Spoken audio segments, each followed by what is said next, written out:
دست پێ بکەم. ناوێ خدای کوردستانی وتە بخێراتن ئەم وەکە پلاتفۆرما جوانی سەربەخۆ vê hefteyê bername me derheqê Ehsan Nurî Paşa de be pirtûka ya Sedat Olugana bi navê wî Tirkî Ehsan Nurî Paşanın anıları ağır isyanı raporları di vê derê de Ehsan Nurî Paşa nameyê ku nivisandiye hatiratê wî ku derbarên serhildana Agiriyê de ya Zîlanê de çi qewmiye çi derbas biye wana berhev kirine û bi xwe jî Ehsan Nurî Paşa jî wekekî em bêjin romanekî hem agahiyên fermî hem jî weke romanekî hestê xwe hatine nivisandin. Em ê bi qurtasî hem behsa Ehsan Nurî Paşa û jiyana wî bikin li ku derê ji dayîk biye li ku derê xwandiye leşkeriya wî di ku de derbas biye erkî wî yê leşkerî û têkiliyê wî yê siyasiyên yê Kurda yê Tirkayî takî terakî paşê jî ku çawa derbasê Araratê dibe îsyan û em bêjin serhildana Agiriyê çawa derbas dibe bi qurtasî bi nameyê wî em ê behs bikin hevalê me Cahît ê dest pê bike Ehsan Nurî Paşayê bide naskirin û paşê jî em ê derbasê fikrî wî siyasî bibin leşkeriya wî û jiyana wî ye ku di derbas biye li Agiriyê de di Araratê de şerê wî çi qewmiye têkilî wî kî re hebiye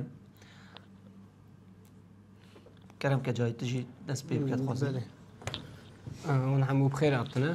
em bêjin bi navê Xwedayê Kurdistanê û dest pê bikin pêşiya destpêkê ji kerema xwe re gon telefonê xwe ne bêdengiyê de yê gelek baş bibe.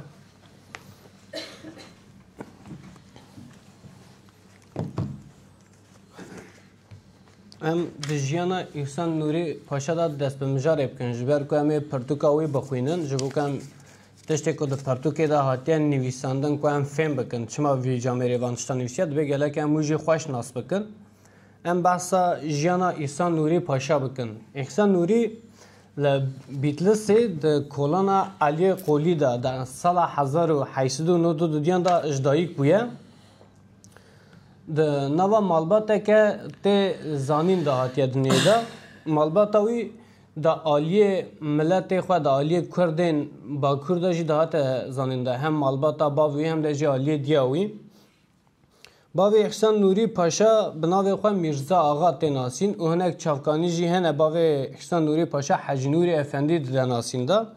yanî di dîrokê de di çavkanîn dîrokê de bi di nava ve em dikarin bavê wî bibînin Mîrza Axa û Hacî Nûrî Efendî herdik jî navê wî ne. Bavê miroveke zîrek bûye jîhatî bûye û di leşkeriyê de desthilat bûye û medreseyî bûye yanî bavê hem de aliyê elma dînî de hem de jî de aliyê leşkeriyê de xwedî zane bûye. Bi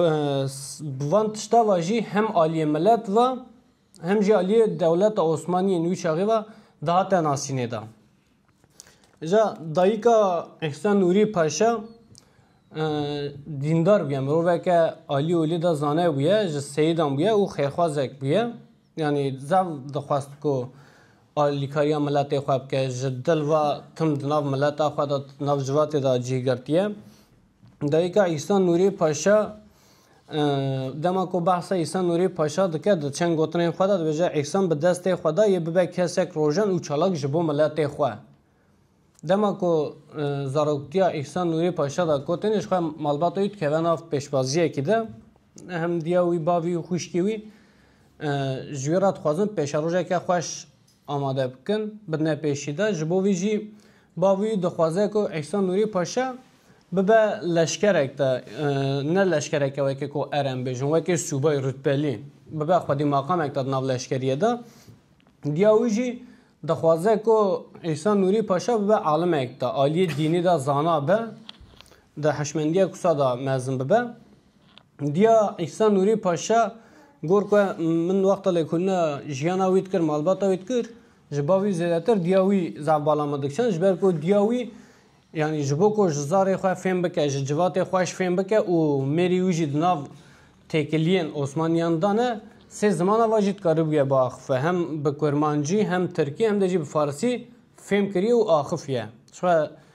زاری ویجی وسا زمانک زیادتر زمان آخفینه به کردی ترکی فارسی و فرانسی زاروکین ویجی وان زمان آخفینه جبو کو زاروکین خوشی خوش فهم بکه فهم دار به همه زاروکین خوشی کریه احسان نوری پاشا به بیرانین خود سر مالباتا خود بجه مالباتا وی دستلاتی و دولتی به زمان عثمانی و هفدیتن دکه یعنی دبی وقتا که هفدیتن اک به جوات اک به زمان عثمانی و تفدگره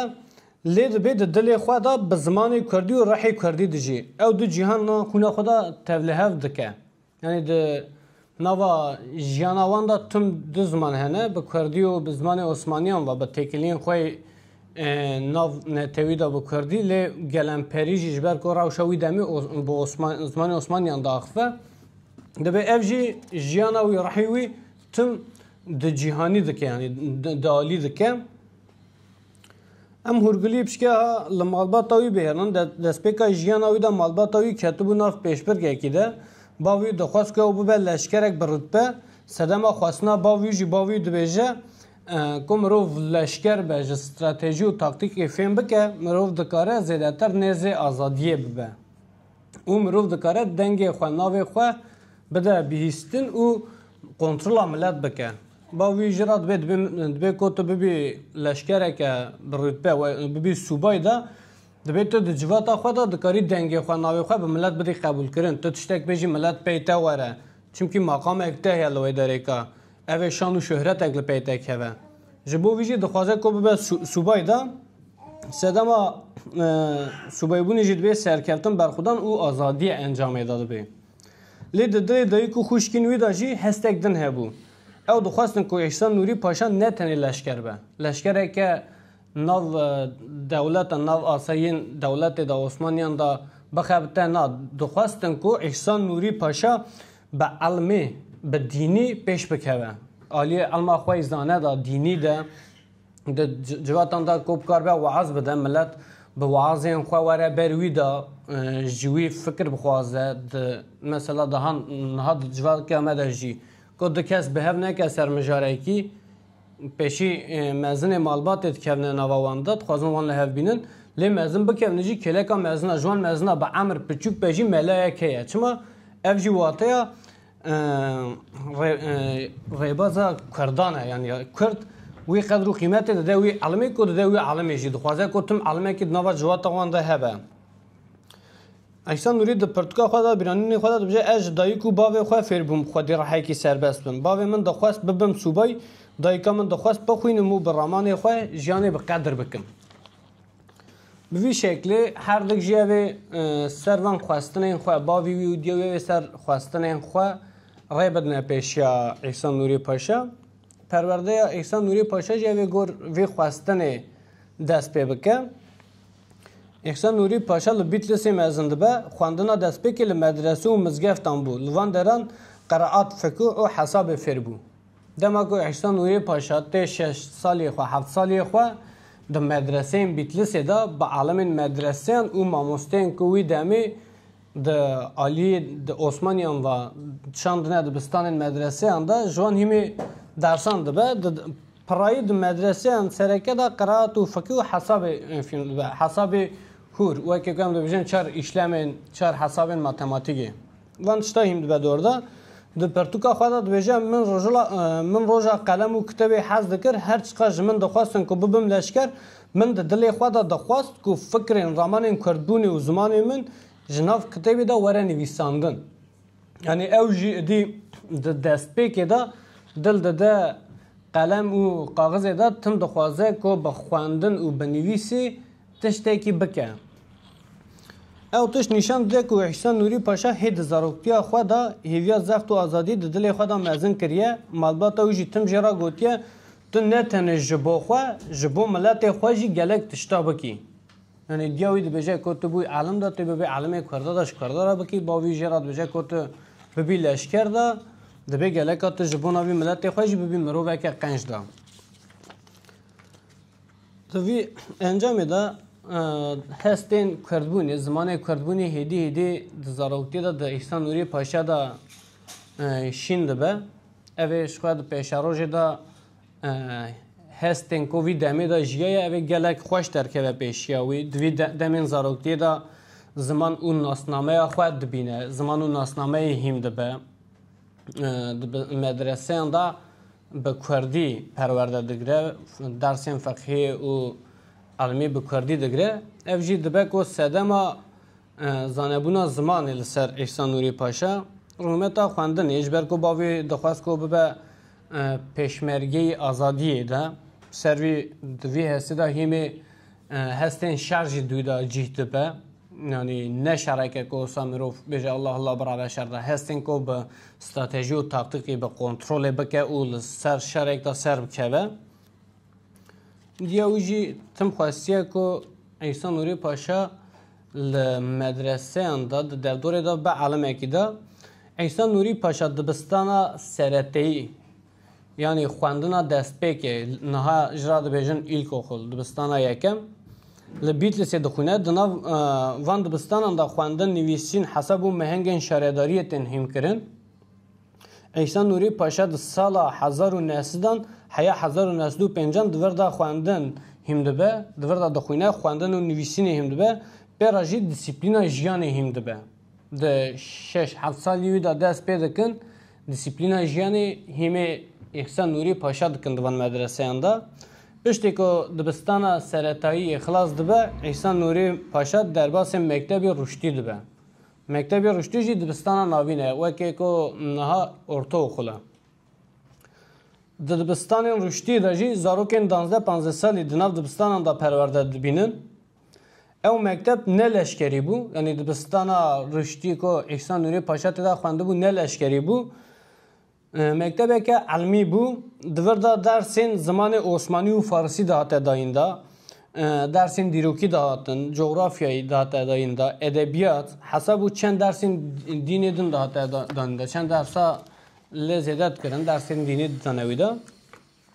پشتی که مکتب رشدی خلاص دکه احسان نوری پاشا در باس مکتب ایدادی دبه دبستان آمده یا لیسی دوردا یا کو بالامه دکشینه هی سرناوی میتوی سرناوی خواندنی علی العزیزی داجی دچتش بیتلسی و العزیزی لهر دران جی قیداوی تی خویانه کو خواندیه وی دبستانا ایدادی هنک چاوکانی دبیجن بیتلسی خواندیه اف دبستانا ایدادی جی بیتلسی بویه هنک جی دبی اف دبستان جی العزیزی بویه لی دما کم رو به هورگلی لی دنیاری اف دبستان بیتلسیه دما کو درباس دبستان حربیه دبه درباس العزیز دبه دب مکتب ایدادی داجی وکیلی سی ایروه اف جنت دبستان اکلشکری بو لی لور خواندکارین باش و زیرک تن هل بجارتن یعنی دما لیسه ایدادی خواندکارین زیرک تن هل بجارتن گور تشتی کو بکار بکن چیه مثلا استراتژی و تاکتیک لوانا تکرنه دکارن سروکاتیا کومکی بکن آن عالی حقوق دا زمانی وی چاوانه زمانی وی توجه کو تشتی کی به پاریزه خود دا قبول کرن آنجی دستیوی د دیکیشو نقشه دا چاوانه د تبه دا چاوایه وان زارا دل بجرنن گوروی دشینه دبستانین دنده احسان نوری پاشا جی د دبستان ایدادی دا همی ماتماتیک دبه فیزیک دیروک فرانسی و ریبازن شهر هم دبه لوی درکه هر درسه دادن لی احسان نوری پاشا یکم جرد مکتب ایدادی دا خود شهر دا داده نشان دا خود هیلا تاکتیک و استراتژی دا داده نشان دا و خود دا قبول کرن دا دور دا ماموسته نوی ویا پیشنیاری دبستان حربیه دکن دبینن که احسان نوری پاشا دالی تاکتیک و استراتژی دا پیشکتیه دکاره تاکتیک و استراتژیان ببیند کاره تاکتیک و استراتژی نو بافرینه سروی ویا پیشنیار مکتب حربیه دکن مکتب حربیه جی مکتبه که لشکریه جه العزیزیه در باس العزیزیه دبل مکتب حربیه جه العزیزی جی evet derbas dibistana mezin ya leşkeriya İstanbul'e bebe ev jî dibistana harbiye ya mezin ew ki zanıngeha nihaya dema ku ev diçe zanıngeha leşkeriya bilinda Osmanî tenê xwendekarên jiyatî têne şandin divan dibistanan ev mekteb bi Fransî bi navê École Militaire wekê taybet dibin kontrola dewletê de bû Ehsan Nûrî Paşa sala 1910 heya 1914 li vir xwend دور دا همی تاکتیک و استراتژی شهر ماتماتیک جغرافیا سیاست جهان زمان عثمانی و فرانسیه دبه یعنی دما کو عثمان نوری پاشا ادی ج بیتلس درد کهوه پرورده کو دنه وی دا ادی با رجده یعنی به عشقی پرورده دنیش بر کو دیا دا عالی لشکری دا هاتی هل بجارتن عالی صوبایی بونه و هاتی هل بجارتن پرورده این کو دنیجی گوروی گرانتر دکن سرویجی احسان نوری پاشا زیده لعل عزیز پرورده نگره demek ki Kurt'ta Luigi Dikadine derbas İstanbul'e de ben İstanbul'e de jid dersin kadar disa hemen dersin beri matematik, fizik, kimya, coğrafya, dirok lan çıta bine le evan na dehbin dersin leşkeri u strateji taktik eji bist le zede dikin. İhsan Nuri Paşa adi be tamami لسر وان strateji و taktikan خواندن هیم دبه. وی گاوی خواندن وی اب خاصه اوه دی شرع جهان دست پی بکن بحثی بکم ده شرع عثمانیان دا دما کو ده سال 1914 دا دبستانا وی دقاده دی اکثر کو دبستان دقاده شرع جهان یا یکمین دست پی که احسان نوری پاشا دما کو شر دست پی که صوبا یک جوان صوبا یک نو دبستان مزون دبستان خلاص دکه و یا دشینه شهر دادی احسان نوری پاشا اولی شهر خو لیمنی در باست که دچه یمنی لیمنی د قراقول اکتا دما کو وظیفه داره عشیرین عرب نتو پرورین عرب از بیجم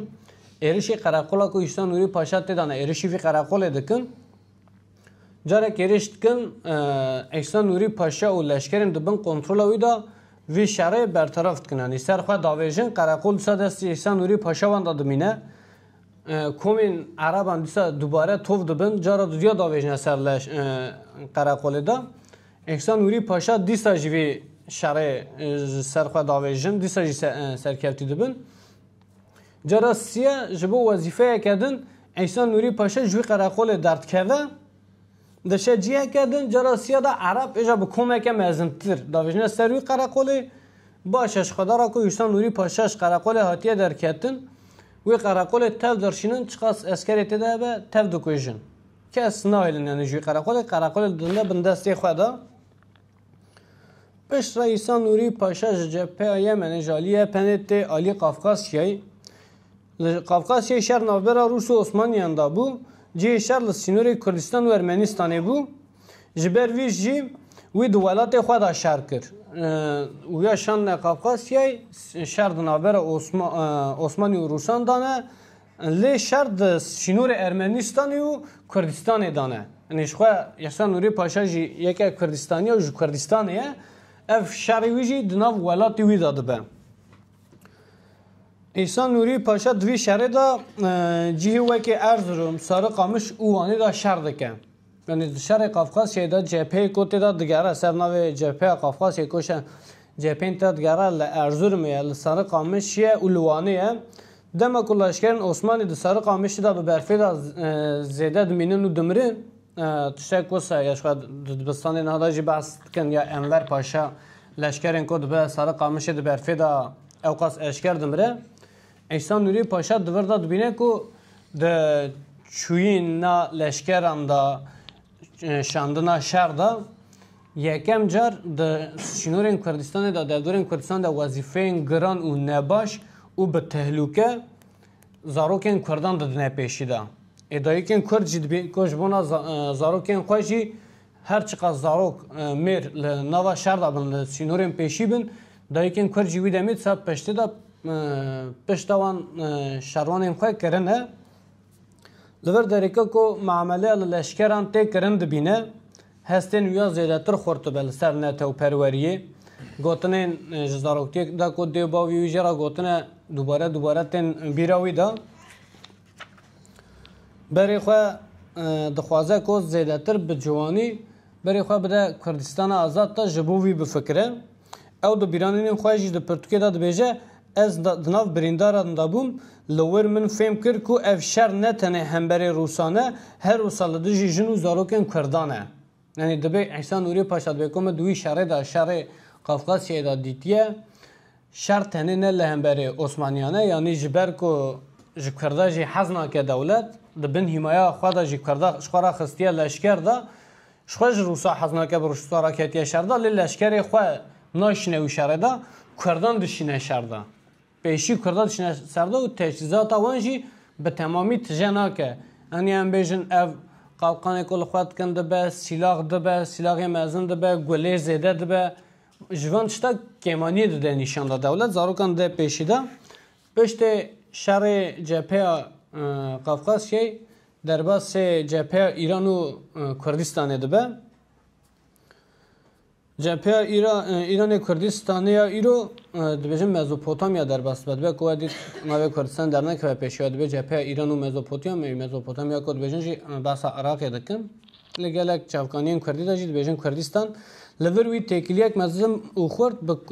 عشرین کردان رادانی یعنی دما کو انسان نوری پاشا در باس جبهه ایران و مزوپوتامیا دبه یکسر دچالی روشلات وان دره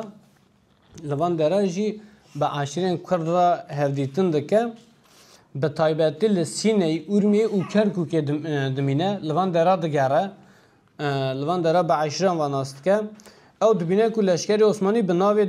دین و دولت لسر کردان ده سردان خواه شر دکه او تیگیشنک مزن جبوی جوی دمه پی و وی زیدترو لستر ازادیا کردستان فکری او هیم بو که گلک لهمبر پیوین ولات کرد و ازادی گلک بالدارتر به دما کو دشه عالی لوی درکا تنه صوبای کومتان ام بیژن لشکری مزن نه احسان نوری پاشا خنجوی یه دنیجانه لور درکا دا بالاوی دکشینه کو دولت لهمبر ترکا چقاس رش تردگاره کومتان کو شاندنه چقاس رش تردگاره گورویجی اوجی تکلین خود خوازه خورد بکه به عشیران و به مالباتان و به کسایتان و تکلین خود خورد دایتنه لور درکا عشیران تو دکه به عشیران و جوینان چه دکه دخوازه که عشیر جی لوی درکا به هفرا دناب ناسینه که خورد تابن لهمبری هفرانه بنه پیاجبونا تشتان به هفرا شر نیکن ده هفرا ناو بازاره که خوش تابن جبو وی تشتی تفدگره تو کرم که بله اول ما جاهید بخورتاسی بحث احسان نوری پاشا یه جیاناوی فرمی یکم بیجن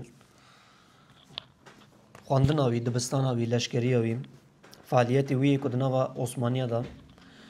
احسان نوری پاشا جنراله که عثمانی بیم یعنی لشکر دنا و ارتش عثمانیه دا بیه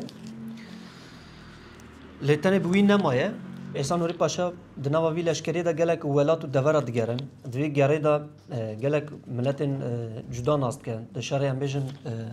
بالقانا دا جی دگرن ارناوت دما که سری هل ددن جبونا که با سرخابونی به دست بخوام با عثمانیه را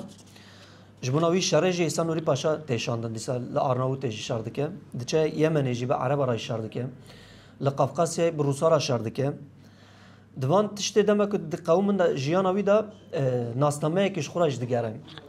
دما با ارناوت را شارد که نتو پروری ارناوت ناست که به عرب را دما شارد که تنه به شر نامینه لوی داره حزرین نتو پروری عرب جناست که دخوازه که عثمانیه بقتن جخورا دولت کی آوا بکن هر چقدر احسان نوری پاشی لشکری که عثمانی به دناب ارتش عثمانی دا بارا شارژ بکن وی تشته بینه و فهم دکن و پاش د استانبول داجی هنکی به جمعیت کردا دناسین الوی درا جمعیت خویبونه دما عثمانی دناب دان کرد تالی جمعیت کردا تالی و کوارا کی کردا ہے دنابی بجین یعنی جیان یاشام ببیناوی کسی که وان نویسکارا را اجراد برودنه تکلیه و چه دبه هستی ویو نتا پروری دوی داری دا گشت به مرو احسان نوری پاشان نکاره تنه یعنی بچن هوکا که امیجن لکو داری خواندیه لکو داری شار کریه بحث بکه چونکه براستی جی بیرتوکات دست ما دا سدات اولوگانا از بوه همی را تفسیه دکم که در فتح که وهبه ونکاربم براستی جی ملت کرد هنه که جی خواندن دوره ام خوش گوداری دکن لی ام ناغوازم بخوینن جبر ویجی ملت کرد جدیرو که خوب پردورم شو که ماسیا هری مازن اوه کن به دولتن جبر کن به دولتن سکتوره که می یا سینمایتنه جوار که سکتوره که سینمای تنه ام نکارن نه سرهلدان خود تام باش ناس بکن نه هم دکارن لهنگ کردستانی هم باش ناس بکن نه هم دکارن وی هستوانی که دنوا وی شرای داد دنوا وی او قناغ کاوتیک تا چه هست کرنه چه شر کرنه دنوا چه تنگاسیو که ماسی آدم ام نکارن فهم بکن چون که لگوری من تشتی وسا هری زده هری باش فهم کردن یک پرتوکت دو سینمایه پرتوکه مهنه ام ناخوینن جبر که دولت کی متنه سکتور کی مه سینمای تن ام نکارن فیلماجی بکشینن و هم قهرمان نکارن زیده بن پیشاندن یعنی مرد کاره بیجه که دریا نتک پروری و نشتمان پروری دا ریا کردستانی دا مشعله مهنه که ریا مرونیت کن دلی مفرد کن بغیرت و ایمان و شرف آخو تکوشین آخو به بدل داینا جان و مال خو زانین و زانست آخو ریا آخو فدا کرنه شوقی دادن دلو مجیه مرف بخبات خون و سر ریا آزادی کردستانی گلک شیر و پلنگ مهنه او یک جوانجی احسان نوری پاشا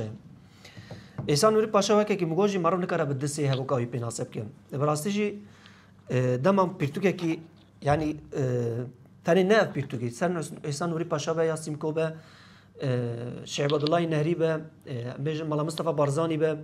قاضی محمد به من در حق انسان کشبونا کردستان خبات کرنه پرتوکه وان دم مرد دخینه مرد تنی شوافی پرسید که هم ملت ما چما اوقاس جپاراتینی یعنی چما لهنگ خود چما ناس نکن چه یعنی بدل دانه شون هاج وانجتنه اجازه من ماوی پرتوکیش دخواندن احسان نوری پاشا یعنی جار چرچیه کی بیه کردستان گریه خوکریه وکا چرچیه کی جار بیا تجاره کی جار بیا کوچره کی یعنی هر دم دنوا خبات و تکوشینه کی دا کی بیه کو ملت خو هشیار بکن هشیار بونا وجی چا دست پیت کن بیجم پچوک پچوک وکا کم گو شرای کو به آرناوت آراد که به عرب آراد که لقافقاز روس آراد که وکا جاید گوته دم عثمانی و روس شر دکن زارکی کرده دادن پیشی برا پیشی اورن کشتن شون اف ایدی قناغ داوید بکوج ایدی لشکرتی عثمانیا مقتن بریا ویجی هدام استانبول یجی تشتکی قومه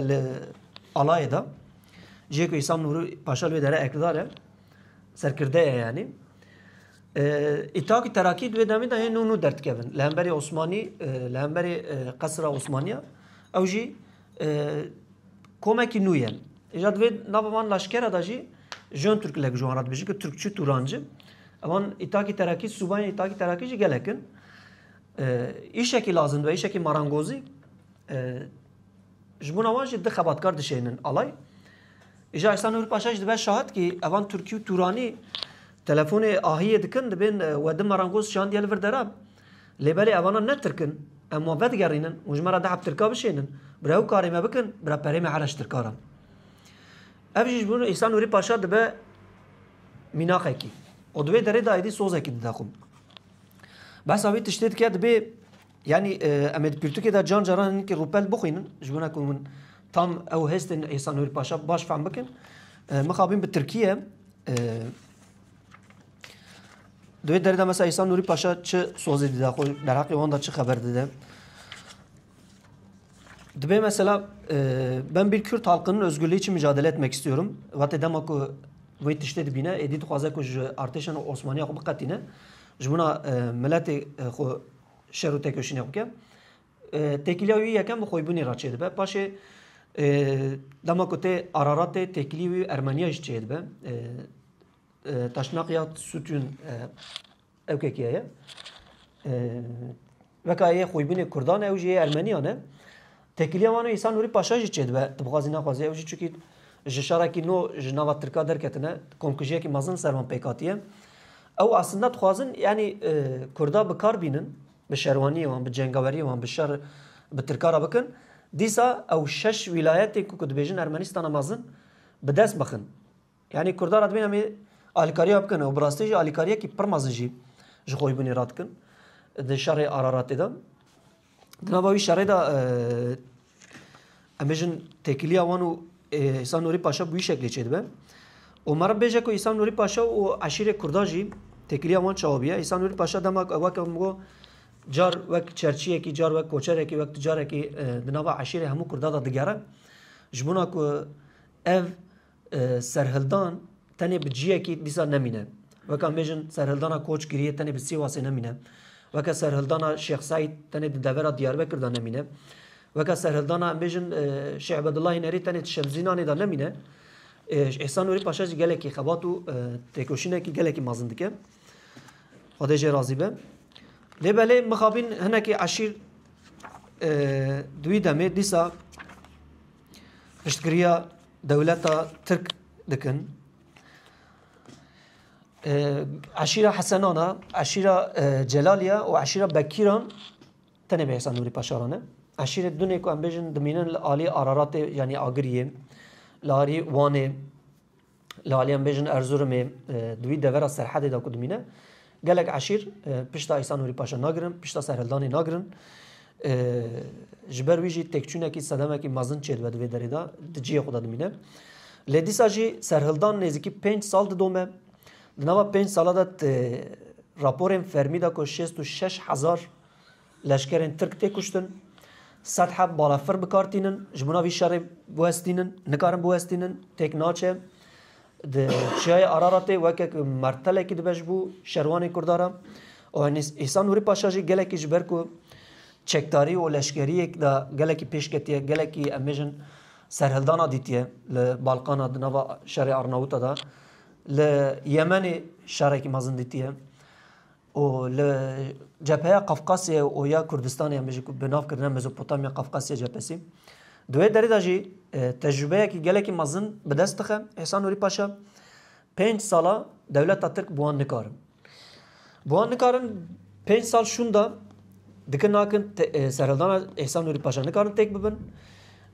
alîkarî ji dewleta Rûs û Îranê dixwazin Êsan Nûrî Paşa paşê di demekî de feq dike ku artêşa Rûsyayê û Îranê jî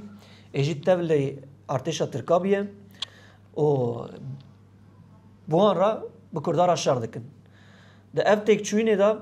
sedema duyemîn jî ev tişt e yanî Êsan Nûrî Paşa û şerwanê wî şerwanên Kurd tenê bi artêşa Tirka re tenê bi eşîrê ku lê xiyanet kirine di terê bi wan re ne artêşên Îranê û Rûsa re jî şer dikin sedem dibe ev û têkçûnekî çê dibe lê Êsan Nûrî Paşa piştê têkçûna serhildana Araratê jî ya Agiriyê jî dîsa em bêjin ciyê xwe de ranaweste yanî di wê derê de diçe Tehranê ku meriv lê dinêre di serhildana Mehabatê de jî rola wî heye Qazî Mihemed dema ku diçe Tehranê Mehabat ya Kurdistanê ku ava dike Qazî Mihemed demekî diçe Mehabat Tehranê jî di wê derê de serok wezîrê Îranê dibîne û dixwaze Êsan Nûrî Paşa jî bibîne çunki Êsan Nûrî Paşa piştê serhildanê derbasê Tehranê dibe jiyana xwe mayîl wê dera derbas dike Qazî Mihemed jî dema diçe şîna Êsan Nûrî Paşa di ciyekî de hevdû dibînin îstîbarata Îranê ticar Êsan Nûrî Paşa tenê nahêlin her daîm li pay wî ne malekî jêra peyda dikin û dibên di vî malê de tiye bimînî û her daîm wî dişopînin wî teqîb jî dikin savaq dibêjin jêra îstîbarata ya ewkê ye şah dema şahê de navê îstîbarata wî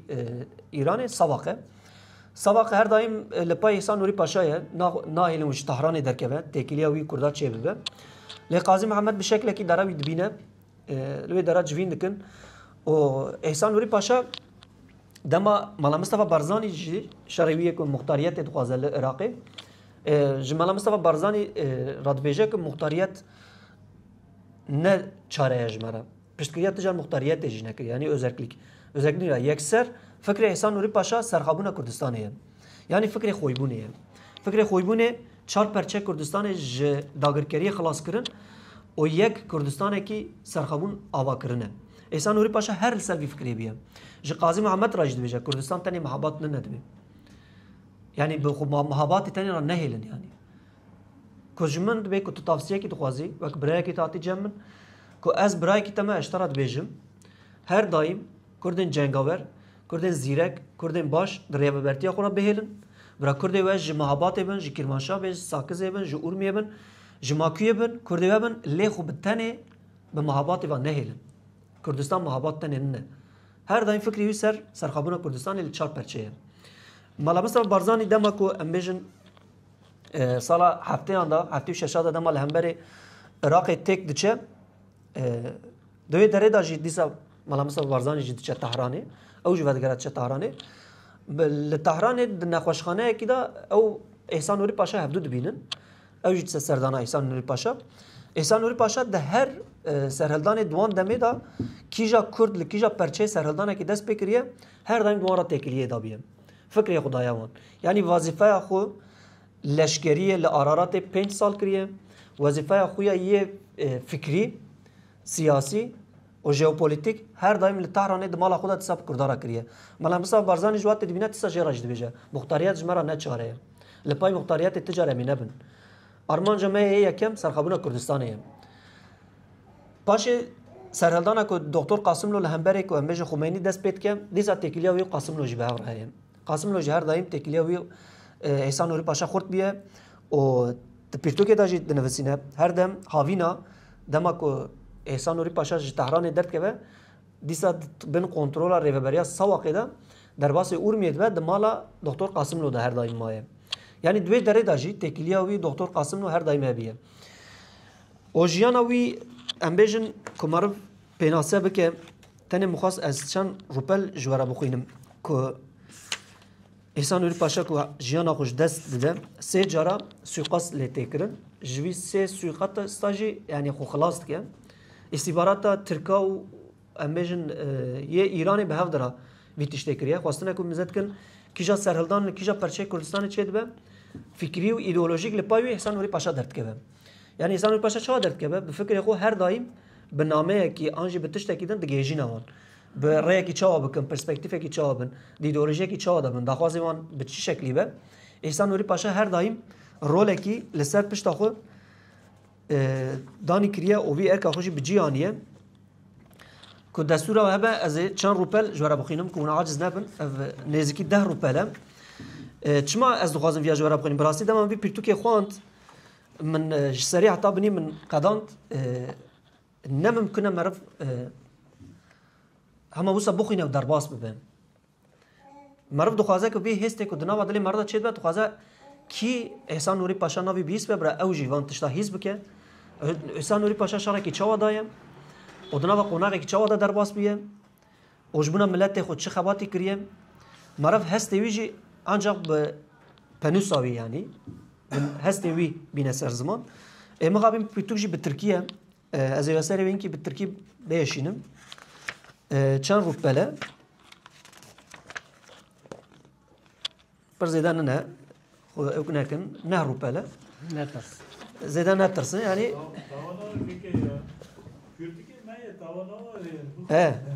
مقصد دلی باشی خوش به بله احسان نوری پاشا پیرتوکا خدا روپلا دست دو یک گلی والا کو پیرتوک یعنی به دست و نکه وجی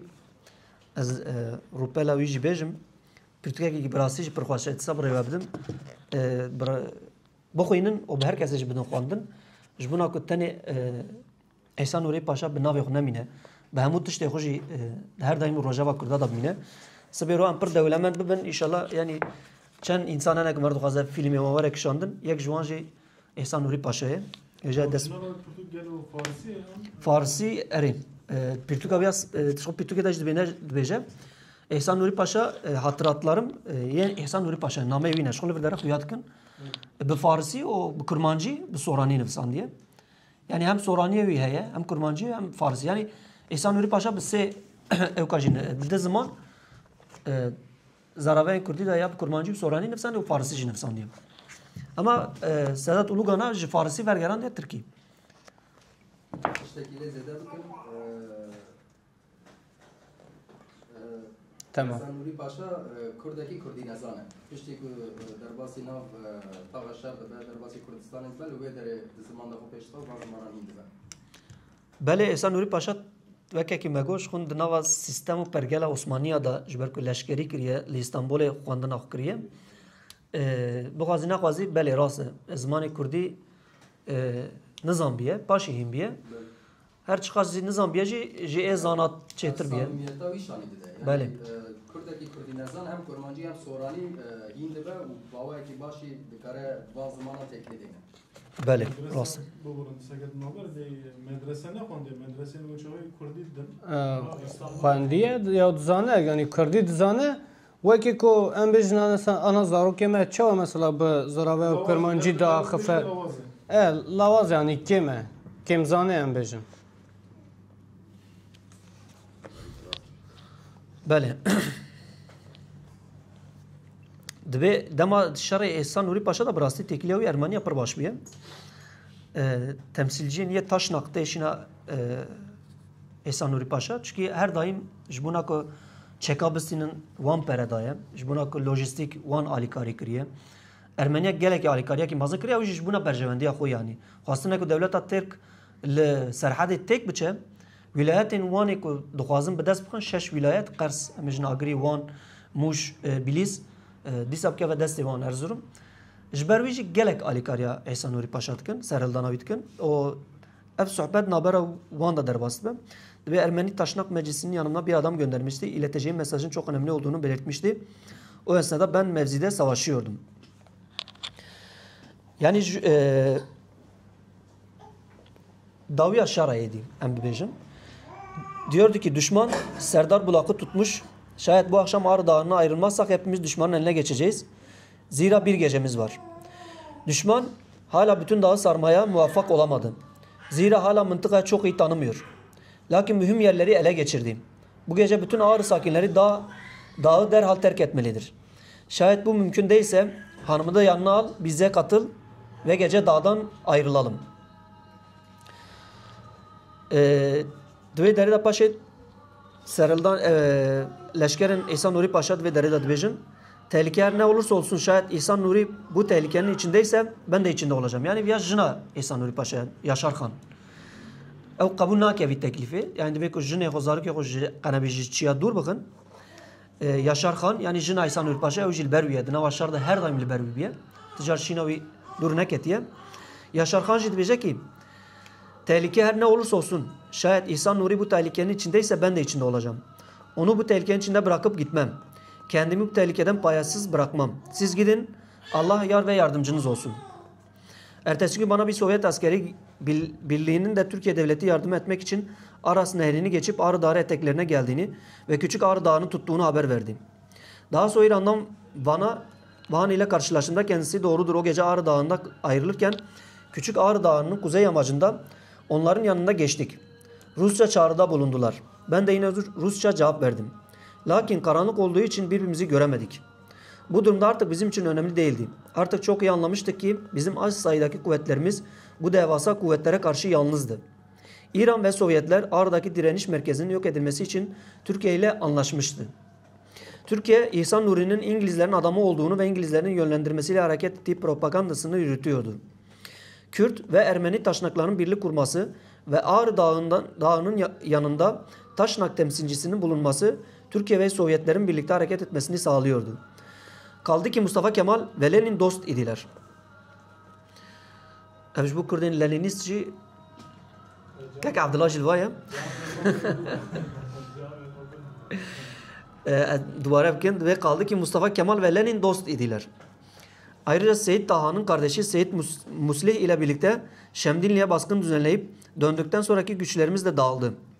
Ravendus Kaymakamı Seyit Taha bana haber gönderdi. Habere göre İngilizler beni tutuklamak istiyorlardı. Ben de bu haberden sonra İngilizlerin elinden kaçtım. Bu hadise dışında İngilizlerle hiçbir ilişkim veyahut diyalogum olmadı. İran hususunda ise Türkiye devleti küçük birliklerle saldırıp Erciş ve Arnes'te olduğu gibi kendisine etkili darbeler vurduğunu görüyordu. Ve bu saldırıların İran yardımıyla gerçekleştiğini düşünüyordu. Evet şusu dile getirmezsem olmaz. İran devleti son günler hariç yıllar boyunca topraklar üzerinde cephane ve gıda saltanatımızı konusunda bize güvence vermişti. Bu lojistik yardımı elbette bizim için çok önemliydi. İstanbul'da basılan Cumhuriyet isimli gazete İran'a son ihtarımız başlıklı bir haber yayımlamıştı. Aleni bir şekilde İran'ı tehdit ediyordu. Türkiye'ye yardım eden Ruslar da bölgeye güç yığıyordu. İran devleti o zamanlar bu kadar güçlü değildi. Büyük İnkılap döneminde kendi iç sorunlarıyla uğraşıyordu. Binbaşı Fethullah Han'ın raporları ve çalışmaları üzerine Türk ve Sovyet devletleri İran'a Ağrı Dağı'nın arkasındaki toprakların Türkiye'nin silahlı güçlerine tahsis etmesi için ikna etti. Ağrı'daki Rusiyalarla görüşüp son nefesimize kadar savaşacağımıza dair karar aldık. Sonra Kürtlerin can yakıcı saldırıları başladı. Lakin bu saldırılar denize atılan mızrak misali püskürtülüyordu. Fayda etmiyordu. Cephane ve erzak tükenmek üzereydi. Romileri esir alıp ellerindeki silahları almaya mecbur kalmıştık. Ben ise düşürdüğümüz uçaklardan sökmüş olduğumuz bir mitralyöz ile bu ki İngiliz malıydı. Mermileri bitmişti. artık bulunmuyordu. Kayıplarımız çoğalmıştı. Birkaç gün böyle devam etti. Romilerle savaşımız denizdeki Medcezir olayına dönüşmüştü. Kadınlar ve çocuklar düşman ateşinin ortasında kalmıştı. Kadınların ve çocukların ağlamaları, figan ve feryatları göğe ulaşmıştı. Etrafımızdaki çember gittikçe daraltmıştı. Kadınlar bizi öldürün, düşmanın eline geçmek istemiyoruz diye yalvarıyordu. Bütün bu nedenler Ağrı Dağı'ndan ayrılmamıza zorunlu hale getirmişti. Ağrı Dağı nüshanasında Ağrı Dağı'ndaki komutanlarla birlikte toplantı düzenledik. Toplantıda ruh bedenden çıkıncaya kadar savaşmaya karar alındı. Şayet mermilerimiz biterse hançerlerle, yumruklarla savaşıp düşmanın karnını deşecektik. Şayet düşman hepimizi öldürse de artık bu ulusal özgürlük davasını bitiremeyecektim. Burada amaç bizim canımızı kurtarmak değil ki boş yere de ölmeyecektik. Önemli olan Kürt özgürlük davası için bırakacağımız mirastı. Kürt ulusunun çocukları bu mirastan faydalanacaklardı. Ulusumuzun çocukları o günlerde ulusunun özgürlüğünü korumak için kahramanca savaşan ve serden geçtiği fedailerin yürüttüğü cengi kendi gözleriyle görselerdi ne güzel olurdu. Artık düşmana karşı saldırı başlattık. Lakin ne fayda? Düşman deryasına sıktığımız kurşun haşim dalgalarla kırılıyordu. Ancak düşmanın karşı ateşi sel sular gibi üzerimize akıyordu. Elbette Ağrı'nın derin vadileri ve tepeleri kendi çocuklarını koruyordu. Her iki tarafın askeri gücü karşılaştırılamazdı bile. Türk askeri gücün karşısında Kürt askeri gücü denizde bir damla su gibiydi.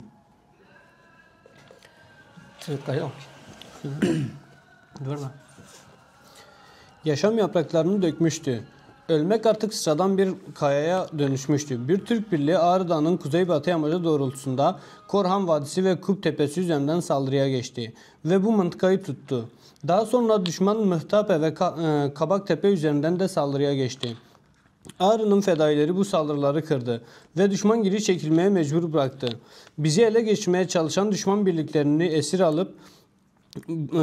bellerindeki silah ve cephaneye el koyuyorduk. Düşman mevzilerini bırakarak kaçıyordu. Lakin elimizde artık korunacak çok fazla yer kalmamıştı. Erzağımız yoktu. Isınmak için yakacağımız kalmamıştı. Bulunduğumuz suyumuz da çok azalmıştı. Bu şekilde birkaç gün daha savaştık. Türk uçakları Türk-Kürt, Türkiye-İran toprağı ayrımı yapmadan her yeri bombalıyorlardı.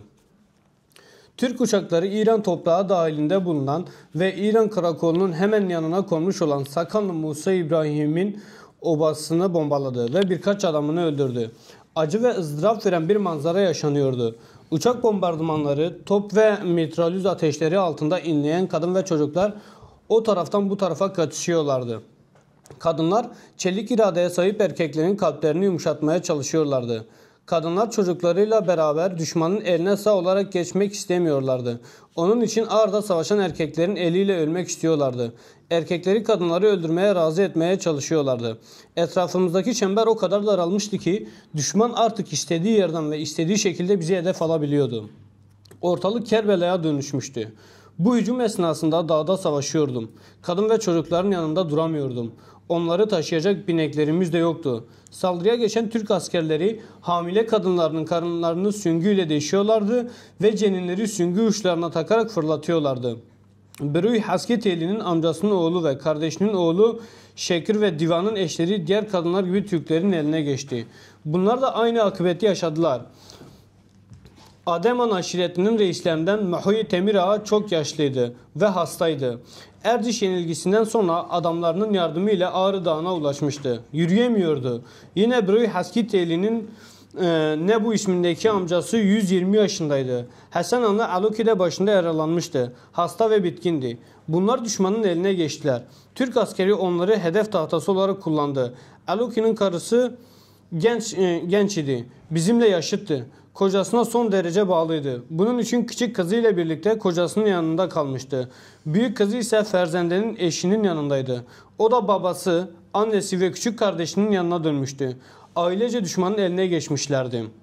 Askerler bu 4 kişilik aileyi hedef tahtası olarak kullandılar. Vücutlarının parçaları gökyüzüne savruldu. Ölürken bile birbirlerini bırakmamışlardı. Bu misal, bu bağlılık örneği, kadın ve çocukların yürek yakan feryatları Ağrı'daki Kürt kumandanlarının katı bir karar almasını sağladı. Ne olursa olsun düşmana saldırılacak ve ellerindeki esir kadın ve çocuklar kurtarılacaktı.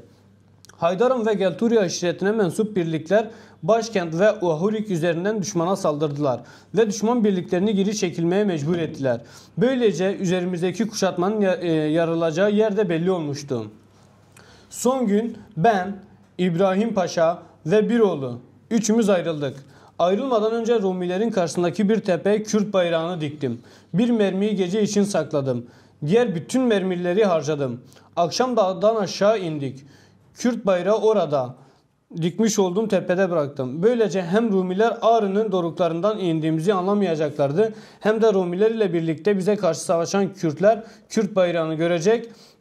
evlerine gidip başkalarına anlatacak, ihanetlerinden ötürü utanacak ve çocuklarının, torunlarının beddualarına maruz kalacaklardı. Ağrı Dağı'ndan ayrılmamız çok acıklıydı. İnsan gözü çıksaydı, gözlerinin önünde çoluk çocuğu öldürülseydi bu kadar canını yakmazdı. Ağrı isyanı, Kurmancı nüshasında başta söylediğim gibi Ağrı Merkezli Kürt Özgürlük Hareketi, Irak, Suriye sınırlarına kadar ulaşmıştı. Lakin bütün Kürdistan'a yayılmıştı. Bütün Kürdistan'da sağlam bir şekilde teşkilatlanmıştı. Bu özgürlük fikri bütün Kürdistan'da daha yer bulamamıştı. Direniş sadece Ağrı Dağı ve çevresindeki mühitlerde sürüyordu. Ve bu mühitler Ağrı güçleri tarafından idare ediliyorlardı. Özgür bir Kürt yönetimi kurulmuştu. Özgür ve bağımsız Kürdistan'ın üç renkli bayrağı dalgalandırılıyordu. Fedai savaşçılar çevredeki yerleşim birimlerine hücum ederek Türklere darbe vuruyorlardı. Ağrı yenilgisinden sonra da bu savaşçılar bir müddet daha saldırılarını sürdürdüler.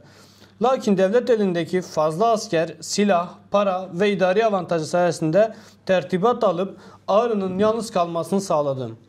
Ama sonra Sasun dağlarında ve Dersim muhitinde bu direnişler tekrar başladı. Kamuran Bedirhan'ın Le Jour isimli Fransız gazetesinde verdiği demeçte de söylediği gibi bu direniş ve ruh 1938 yılına kadar sürdü. Ağrı yenilgisi Türk yazarların kalemini keskinleştirmiş, hatiplerin hitabelerini kuvvetlendirmişti. Adeta Türkiye'ye taze can vermişti. Adliye Vekili Mahmut Esat, Ödemiş isimli bir şehirde 19 Eylül 1930 tarihli Milliyet gazetesine vermiş olduğu beyanatta diyor ki: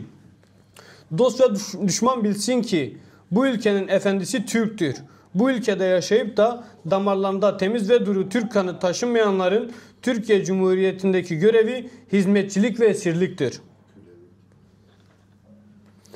Sınırları dahilinde milyonlarca Kürt, Çerkez, Laz yaşayan Türkiye Cumhuriyeti'nin bakanı Mahmut Esad aleni bir şekilde niyetini belli etmişti. Kürtler Türkiye'nin bu siyasetini artık biliyorlardı. Güya hizmetçi ve esir efendiye karşı gelemezdi. Ama Kürtler bu esaret buyruğuna karşı gelmişlerdi. Ve bu uğurda binlerce kurban verdiler. İşte bugün de özgürlük isteyen Kürtler uluslararası mahkemelerin kapılarını aşındırmış, ulusal taleplerini içeren ve binlerce kadının, çocuğun, yaşlının ve gencin kanıyla yazılan belgeyi Paris'teki yetkiliye teslim etmişti.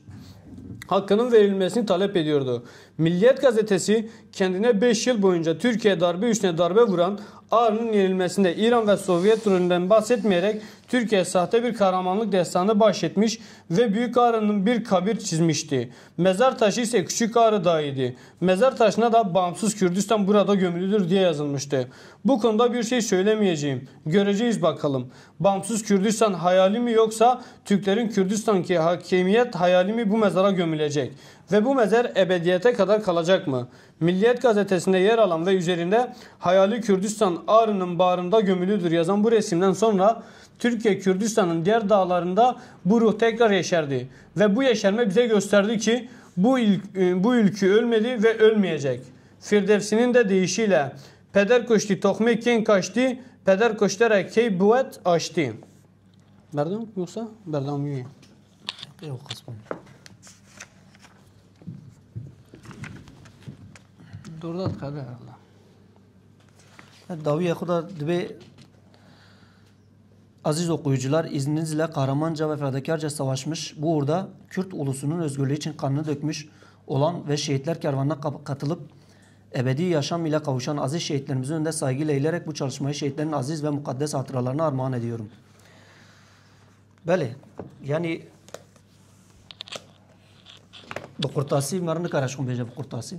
bedrejahi mart karanca beje koy millete me çıkışan diye çinekşan diye